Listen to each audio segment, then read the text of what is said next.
എല്ലാവർക്കും നമസ്കാരം. ഈ കേരളം ഓൺലൈൻ സർവീസിലേക്ക് സ്വാഗതം. ലോകത്തിലെ ഏറ്റവും വലിയ ആരോഗ്യ സുരക്ഷാ പദ്ധതിയാണ് ആയുഷ്മാൻ ഭാരത് എന്ന പ്രധാനമന്ത്രി ജൻ ആരോഗ്യ യോജന, ABPMJY എന്നും ഇതറിയപ്പെടും. ഭാരത് സർക്കാർ ആവിഷ്കരിച്ച ഈ പദ്ധതി പ്രകാരം ഒരു വ്യക്തിക്കോ അല്ലെങ്കിൽ കുടുംബാംഗങ്ങൾക്കോ ചികിത്സയ്ക്കായി 5 ലക്ഷം രൂപ വരെ വിനിയോഗിക്കാവുന്നതാണ്. ഈ പദ്ധതിയുമായി ബന്ധപ്പെട്ട പുതിയൊരു ആനുകൂല്യത്തിനു കൂടി കേന്ദ്ര മന്ത്രിസഭാ യോഗം ഇപ്പോൾ അംഗീകാരം നൽകിയിരിക്കുകയാണ്. ഇതനുസരിച്ച് 70 വയസ്സിന് മുകളിലുള്ള എല്ലാവർക്കും ആയുഷ്മാൻ ഭാരത് ഇൻഷുറൻസ് പദ്ധതി പ്രകാരം പ്രതിവർഷം 5 ലക്ഷം രൂപയുടെ സൗജന്യ ചികിത്സാ സഹായം നൽകുമെന്നാണ് പ്രഖ്യാപിച്ചിട്ടുള്ളത്. 70 വയസ്സിന് മുകളിലുള്ളവർക്കുള്ള ആയുഷ്മാൻ ഭാരത് പരിരക്ഷയ്ക്ക് കുടുംബത്തിൻ്റെ വാർഷിക വരുമാന പരിധി ബാധകമായിരിക്കത്തില്ല. ഏതാണ്ട് 6 കോടിയോളം മുതിർന്ന പൗരന്മാർക്ക് ഇതിൻ്റെ ആനുകൂല്യം ലഭിക്കുകയും ചെയ്യും.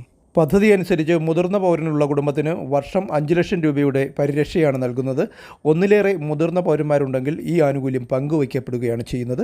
അതേസമയം നിലവിൽ ആയുഷ്മാൻ ഭാരത് പദ്ധതിയുടെ ഭാഗമായ കുടുംബങ്ങളിലെ മുതിർന്ന പൗരന്മാർക്ക് 5 ലക്ഷം രൂപയുടെ അധിക പരിരക്ഷയും ലഭിക്കും. ഈ അധിക പരിരക്ഷ കുടുംബങ്ങളിലെ മുതിർന്ന പൗരന്മാർക്ക് മാത്രമായിരിക്കും. അതേസമയം കുടുംബത്തിലെ മറ്റുള്ളവർക്ക് ഈ ഒരു ആനുകൂല്യം ലഭിക്കില്ല. കേന്ദ്ര സർക്കാരിൻ്റെ ആയുഷ്മാൻ ഭാരത് പദ്ധതിയെ കേരളത്തിൽ കാരുണ്യ ആരോഗ്യ ഇൻഷുറൻസ് പദ്ധതി എന്ന കാസ്പുമായി ലയിപ്പിച്ചാണ് നടപ്പിലാക്കി വരുന്നത്.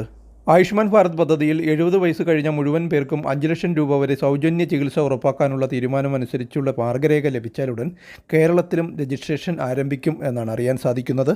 70 വയസ്സിന് മുകളിലുള്ളവർക്ക് പുതിയതായി രജിസ്റ്റർ ചെയ്യുവാനുള്ള രജിസ്ട്രേഷൻ നടപടികൾ തുടങ്ങുമ്പോൾ ആധാർ അധിഷ്ഠിതമായ രജിസ്ട്രേഷനൊക്കെയാണ് പബ്ലിക്കിന് ചെയ്യാൻ കഴിയുന്നതുമാണെങ്കിൽ വീഡിയോ പോസ്റ്റ് ചെയ്യുന്നതായിരിക്കും. നിലവിൽ പദ്ധതിയിൽ അംഗങ്ങളായിട്ടുള്ളവർക്ക് ചികിത്സാ ആനുകൂല്യം നൽകുന്നതിനായി സംസ്ഥാനത്ത് 197 സർക്കാർ ആശുപത്രികളും 4 കേന്ദ്ര സർക്കാർ ആശുപത്രികളും 364 സ്വകാര്യ ആശുപത്രികളുമാണുള്ളത്. ഈ ആശുപത്രികൾക്ക് ഏതാണ്ട് 1100 കോടി രൂപയോളം കുടിശ്ശിക കൊടുക്കാനുണ്ട് എന്നാണ് അറിയാൻ സാധിക്കുന്നത്. ആയതിനാൽ പല ആശുപത്രികളും ചികിത്സ പരിമിതപ്പെടുത്തിയിട്ടുണ്ട്. നമുക്കെന്തെങ്കിലും ചികിത്സയുടെ ആവശ്യം വരുവാണെങ്കിൽ ഈ ആനുകൂല്യം ലഭിക്കുന്ന ഹോസ്പിറ്റലിൽ അന്വേഷിച്ച് ചികിത്സ ഉണ്ടെന്ന് ഉറപ്പാക്കിയതിന് ശേഷം മാത്രമേ ചികിത്സയ്ക്കായി പോകാവൂ എന്നുള്ള കാര്യം പ്രത്യേകം ശ്രദ്ധിക്കേണ്ടതാണ്. മറ്റൊരു കാര്യം പ്രധാനമായും ശ്രദ്ധിക്കേണ്ടത്, ഇപ്പോൾ 70 വയസ്സിന് മുകളിലുള്ള മുതിർന്ന പൗരന്മാർക്ക് മാത്രമാണ് പദ്ധതിയിൽ പുതിയതായി അംഗങ്ങളായി ചേരുവാൻ സാധിക്കുന്നത്. അതിൻ്റെ രജിസ്ട്രേഷനാണ് വരാൻ പോകുന്നത്. അതല്ലാതെ മറ്റുള്ളവർക്ക് പദ്ധതിയിൽ പുതിയതായി ചേരാൻ ഇപ്പോൾ സാധിക്കില്ല എന്നുള്ള കാര്യവും പ്രത്യേകം മനസ്സിലാക്കിയിരിക്കുക. എന്നാൽ നിലവിൽ പദ്ധതിയിൽ അംഗങ്ങളായിട്ടുള്ള കുടുംബങ്ങൾക്ക് പ്രതിവർഷം 5 ലക്ഷം രൂപയുടെ സൗജന്യ ചികിത്സാ സഹായം തുടർന്നും ലഭിക്കുകയും ചെയ്യും. ഇതോടെ ഈ ഒരു വീഡിയോ ഇവിടെ പൂർണ്ണമാവുകയാണ്. വീഡിയോ ഇഷ്ടപ്പെട്ടെങ്കിൽ ഷെയർ ചെയ്യാനും ലൈക്ക് ചെയ്യാനും സബ്സ്ക്രൈബ് ചെയ്യാനും മറക്കാതിരിക്കുക. Thank you for watching video.